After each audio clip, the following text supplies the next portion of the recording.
성추행 논란 2라운드에 접어들었습니다. 설훈 의원이 문희상 의장의 행동에 대해서 이렇게 이야기를 해서 논란이 일고 있습니다.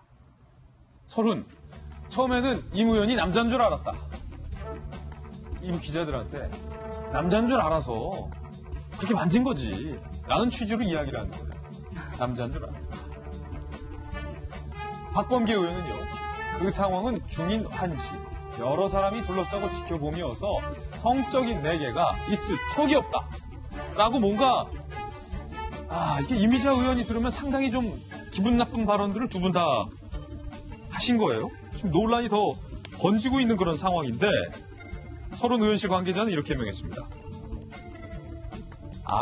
우리 설훈 의원님이 하신 말은 임 의원을 처음 만났을 때 강한 이미지 때문에 남성인 줄 알았지만 의정 활동해보니 좋은 사람이었다라고 말한 것이 와전됐다라고 해명을 했지만 이게 해명이 안 되고 있는 게 좋은 사람이었다라고 말하고 싶었으면 처음에 남자인 줄 알았다 이 말을 왜 꺼냅니까?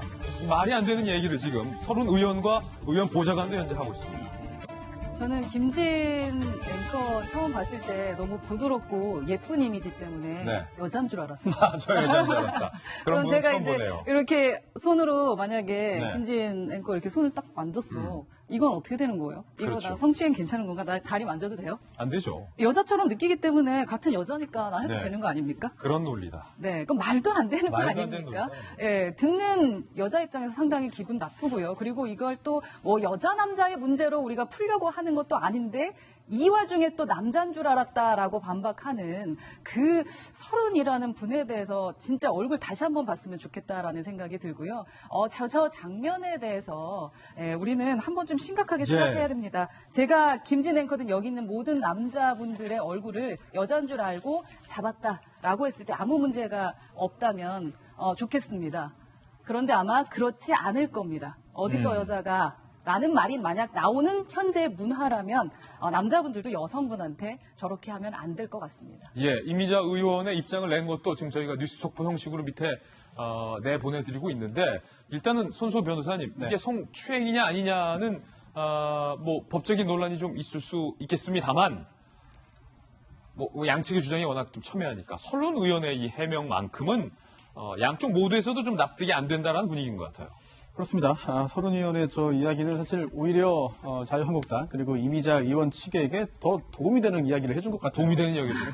저런 이야기가 본인과 본인 소속 정당에게 어떤 도움이 되는지 잘 모르겠습니다. 그리고 일부 기자들에게 말했다는데 혹시 저게 뭐 공개적으로 보도를 전제로 한 건지 아니면 보도를 비전제로 한 건데 그게 보도가 된 건지 저는 모르겠어요. 그리고 또 박범계 의원이 한 이야기 있잖아요. 당시 상황을 볼 때 이건 성적인 그런 상황은 아니다. 턱이 없다. 근데, 있을 턱이 없다. 근데 저게 박범계 의원이 판사 출신이잖아요. 예. 현재 대법원 판결의 그 취지를 따르고 있는 겁니다. 그래요? 지금 뭐 그게 정말 끝까지 법원까지 갈지는 모르겠어요. 어쨌든 근데 강제추행죄로 고소를 하고 강제추행죄로 수사가 진행된다면 강제추행죄에서 말하는 추행에 해당하는지를 보는 게 제일 중요하거든요. 그렇죠. 추행인지. 그런데 이 추행인지를 판단하는 기준이 여러 가지가 있는데 그 중에 하나가 당시 상황입니다. 대법원도 당시 상황, 분위기, 어떤 여건이었는지 재반 환경을 두루 살펴봐서 추행인지 여부를 판단하도록 하고 있거든요.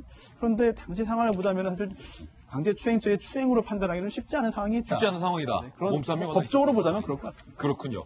설훈 의원의 발언이고 앞으로 오늘 김 장관님 지금까지 봤던 일이 계속해서 더 번질 가능성이 현재 큰 거죠. 국회에 좀 전운이 맴돌고 있어요. 네, 그렇습니다. 왜냐하면 이제 주말을 끼면서 한국당에서는 그러지 않아도 이미선 헌법재판관 임명이라든지 이런 여당의 폭정 또는 북한과의 관계 실패 뭐 이런 것 때문에 지난주에 이어서 이번 주말에도 광화문에서의 투쟁을 미리 준비해온 바가 있었습니다. 그런데 이제 이 건까지 같이 가다 보니 더 이제 전운이 감도는 분위기인데요. 예. 문제는 뭐냐면은 이게 우리가 많이 요즘 쓰는 것 중에 패스트 트랙이라는 말을 쓰고 있잖아요. 그럼 무슨 말이냐면 빨리 처리한다 이 말이지 않습니까? 그런데 경기의 룰을 정하는 게 지금 모든 거를 제끼고 그렇게 빨리 처리를 해야 되는 법안인가요?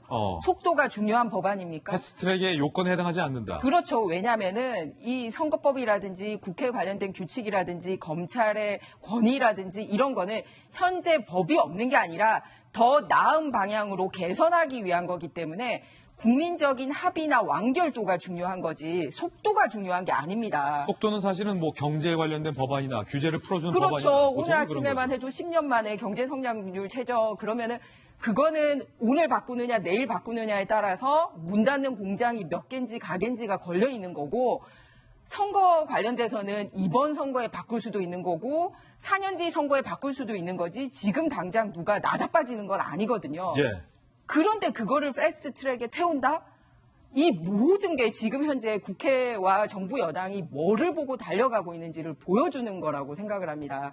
그런 면에서 국민들이 관심을 가져야 되는 게 뭐냐면 결국은 헌재까지 다 장악하고 이제 입법권까지 장악하려고 하는 거 아니냐라는 것 때문에 이제 야당이 저렇게 발버둥 치고 있는데 물론 싸우는 거 좋지 않습니다만 패스트 트랙에 올라가는 것 자체가 맞지 않다라는 말씀 다시 한번 드리고 싶습니다. 일단 걱정되는 건 김영주 의원님. 지금 한국당 의원들은 대치를 하고 있고 민주당 의원들은 법안을 내겠다는 거예요. 오늘 과연 어떻게 예상하십니까?